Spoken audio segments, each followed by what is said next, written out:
எல்லாரையும் இந்த ஆசிரமத்துக்கு வரவேற்கிறேன். எல்லாருக்கும் பாத நமஸ்காரம் பண்ணி எல்லாரையும் வரவேற்கிறேன். இந்த மகாபிரத்யங்கராகவும் நடந்துட்டு இருக்கு. இந்த 34 வருஷமா யாருக்கும் நாங்க விளம்பரம் கிடையாது, தெரிஞ்சவங்க வராங்க, அவ்வளவுதான். விளம்பரம் கிடையாது. கடவுளுக்கு நம்ம யார் விளம்பரம் கொடுக்குறோம்? யாருக்கு பிராப்தமா அவங்க வராங்க. இன்னைக்கு நம்மளுக்கு பிராப்தம் இருக்கு, இங்க இருக்கிறவங்களுக்கு எல்லாம் பிராப்தம் இருக்கிறதுனால இங்க வந்திருக்கும். இந்த பிரத்யங்கரா அப்படின்றதுக்கு என்ன அர்த்தம் அப்படின்னா, கஷ்டங்களையும் மின்னல்களையும் நீக்கி இன்பத்தை மட்டும் கொடுப்பவர் பிரத்யங்கரா. இது என்ன அம்சம் அப்படின்னா, ஸ்திதிகாரகன் யாரு? நாராயணன். நாராயணனுடைய அம்சம். பிரம்மா சிருஷ்டி ஆச்சு, சிவன் லயத்துக்கு தான். நடுவுல இருக்கிற மிடில் பிளேஸ்ல யாரா இருக்கானா விஷ்ணு இருக்கிறான். விஷ்ணுனுடைய அவதாரம் தான் இந்த பிரத்யங்கரா. அதர்வன பத்திரகாளின்னு பேரு, உக்ர பிரத்யங்கரான்னு பேரு. இந்த பிரத்யங்கரா அவருடைய ஏன் பிரத்யங்கரா ஆவிர்பாவம் அப்படின்னும் போது, பிரகலாதன் எல்லாருக்கும் தெரியும் இல்லையா? பிரகலாதன். இந்த பிரகலாதன் என்ன பண்றான், இரண்யகசிபு கிட்ட சேலஞ்ச் பண்றான். இரண்யகசிபு கேட்கிறான், கடவுள் எங்க இருக்கிறான் அப்படின்னு கேட்கிறான். கேட்கும்போது பிரகலாதன் சொல்கிறான், தூணிலும் இருப்பான், துரும்பிலும் இருப்பான்.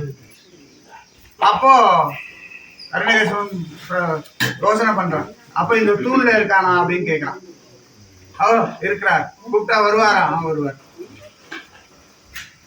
ஒரு பக்தனுக்காக உலகத்தில் சர்வத்தமா ஃபுல்லா கலந்த ஒரே ஒரு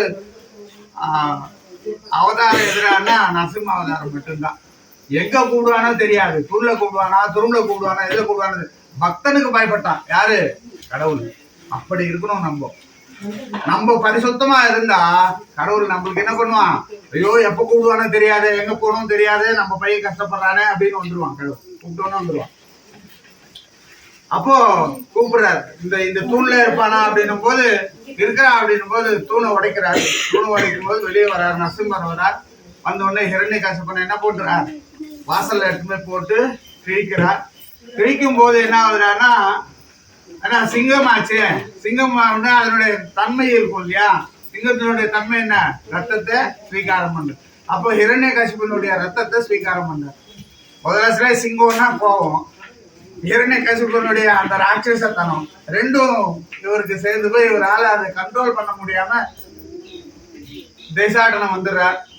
வந்து அங்கங்க விலங்குகளை எல்லாம் அடிச்சு சாப்பிட்டுட்டு இருக்கும்போது எல்லாரும் சிவன் கிட்ட போறாங்க. சிவன் கிட்ட போய் நரசிம்மருடைய கோபம் அதிகமா போச்சு, அதனால நரசிம்மருடைய கோபத்தை குறைக்கணும், அதனால இது நீங்க தான் அதுக்கு வழியை சொல்லணும் அப்படின்னும் போது, அப்போ ஈஸ்வரன் ஒரு சங்கல்பம் சொல்றார்.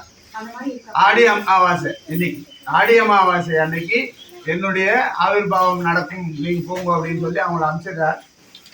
அப்ப இந்த ஆடி அமாவாசை அன்னைக்கு ஈஸ்வரனுடைய அவதாரம் என்னன்னா சரபேஸ்வரன். சரபேஸ்வரன் கேள்விப்பட்டிருக்கீங்களா? சரபேஸ்வரன்.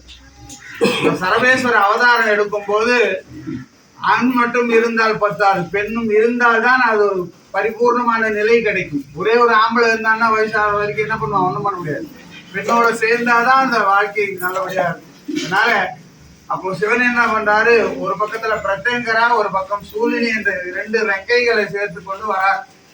ககன மார்க்கத்துல வரும்போது இவர் காட்டுல சத்தம் போட்டு போறார். சிங்க கர்ஜனை எப்படி இருக்கும், அதுலயும் நரசிம்மருடைய கர்ஜனை ஒரு வாட்டி கேட்டா அப்படி உடம்பு அழுந்துடும்.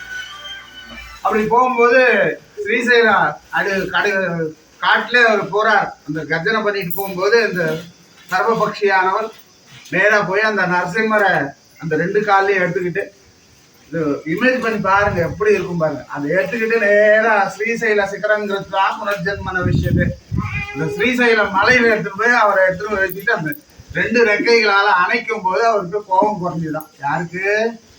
நரசிம்மர். ஓ எப்பேற்பட்ட ஒரு நரசிம்மர் கோபத்தையே குறைச்சாருன்னா நம்ம கோபத்தை குறைப்போம். அப்பேற்பட்ட விஷயம். இதுல என்னடானா பில்லி, சூன்யம், ஏவல், எந்த பிரச்சனையா இருந்தாலும் சரி, கோர்ட்டு கேஸ், உடல்நிலை பாதிப்பு, எந்த பிரச்சனையா இருந்தாலும் சரி, ஆனா நம்பிக்கை, நம்பணும். தெலுங்குல சொல்லுவாங்க, நம்பித்தே சொம்மோ நம்ம போதே துன்பம்.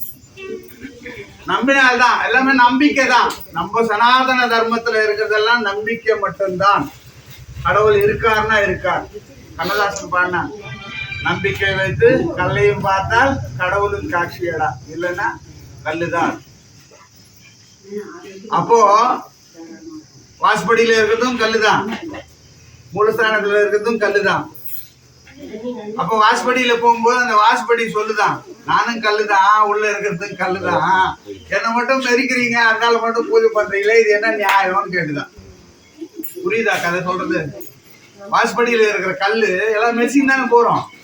வாசப்படியில இருக்கிற கல்லு கேட்டுதான், நானும் கல்லு தானே, உள்ள இருக்கிறவனும் கல்லு தானே, என்னை மட்டும் மெரிக்கிறீங்க, அவனுக்கு மட்டும் பூஜை பண்றீங்களே, இது உங்களுக்கு தர்மமா நியாயமானு கேட்டுதான்.